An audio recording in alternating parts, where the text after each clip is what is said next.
Hi, my name is Joe, and welcome to another short edition of Joe's Technology. My Raspberry Pi has arrived. Oh boy, I received a package in the mail and it has the Adafruit logo on it. I definitely recognize that.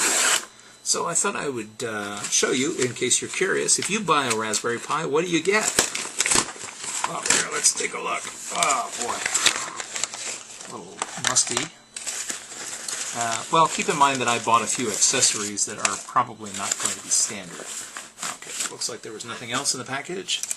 Let's see. I'm going to take a wild guess and say this is some kind of catalog. Oh, it's my manifest. Alright, so I should have one Raspberry Pi module. Let's see.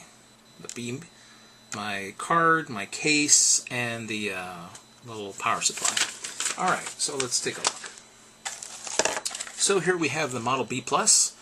Alright, so this is the B+ with the 512 memory. Box is a little beat up. Good grief. I guess it was crushed in shipping. It'd be nice if they put a little bit more into this. I mean, come on, guys. I don't want this thing to be broken. At last, a Raspberry Pi of my very own. I've been waiting for this for a little while now. Oh yes, all kinds of electrostatic warnings, since this is a bare case, or a bare board, I should say, because we have a system on a chip, and it's on its little board. We want to make sure that static is not an issue. That is why I went ahead and invested in a little case. And so here's a little one that the Adafruit was able to sell me. Whoops. Let's see if I can get this thing open. I misplaced my pocket knife. There we go. Since this one is specifically for the B+, its holes are designed to line up with the various ports that are on the PCB, while still allowing access to the things that we absolutely need. And this should be our Raspbian operating system, pre-installed. Remember on the website it was showing a Kingston? Well, I got a SanDisk. Close enough. As long as it works, to be honest, I'm not that concerned about the brand.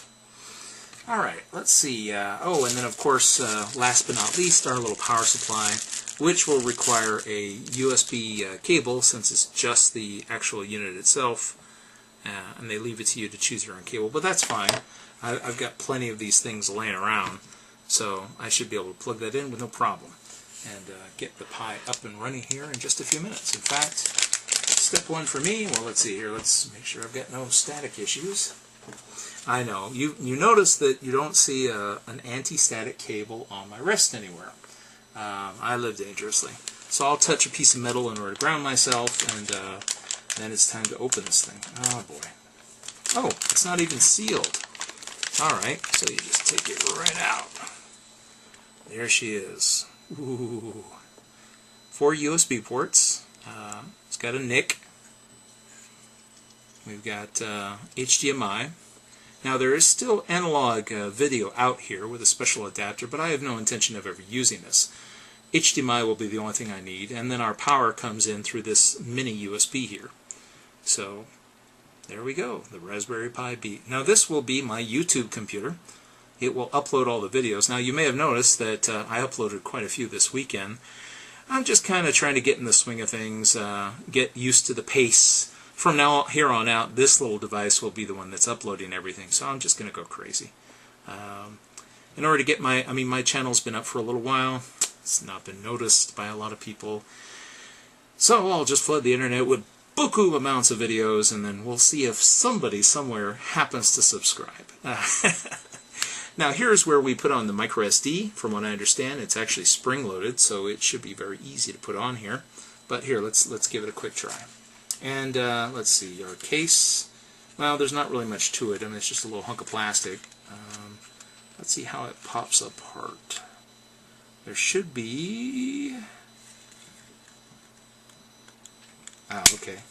Yeah, it just comes completely apart here. Oh, how nice. They included some feet and some screws for it. So the Pi should just sit right in this thing, and all the ports will line right up. And in fact, oh, how nice.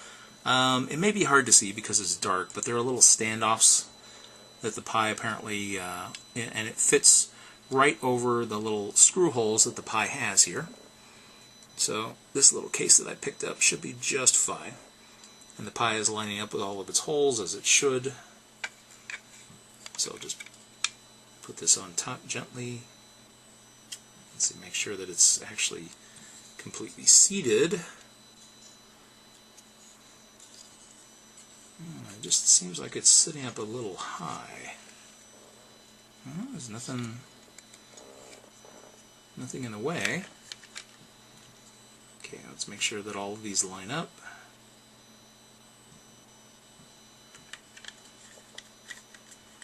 I saw some little screws in the bag. Where do these go to? Oh, I see. The screws are there to secure the Pi to the board, aren't they? Well, at least I assume they are. Oh, and that's why it felt like it rode a little high.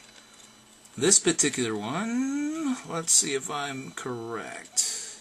Oh, well, maybe I'm not. I was thinking you had to snap it under some teeth, but... Oh, could I actually be right about that? Huh! Alright, well, perhaps I am correct. Well, you know, when in doubt, I mean, isn't there a manual with this thing? No, of course there's no manual. Well, I'm just taking a wild guess here. Yeah, that's how it goes in. Alright. Now that I've figured this out, remember I've never seen this before, so you're getting to see it as I see it. Oh, wow, now it's in there pretty good. it snaps in. Okay, there's a set of teeth that stick out. And originally I had the Pi sitting on top of it, and I realized it was too high for the ports to line up. Notice how the ports look nice now. As a matter of fact, here, let me get the light.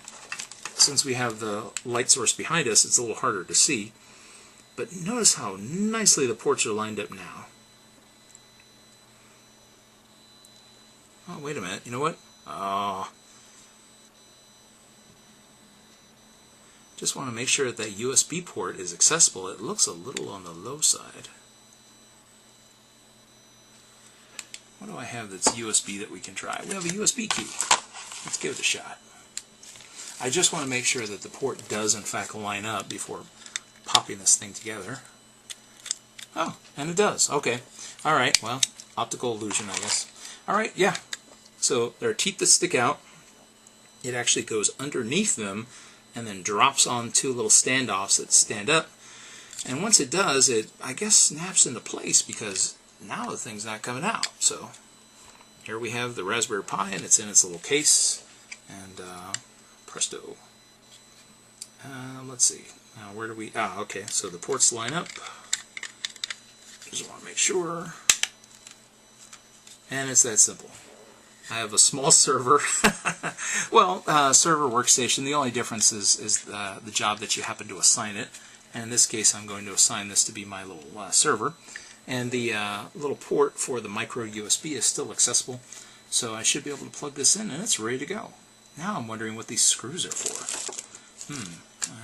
Where did the screws go?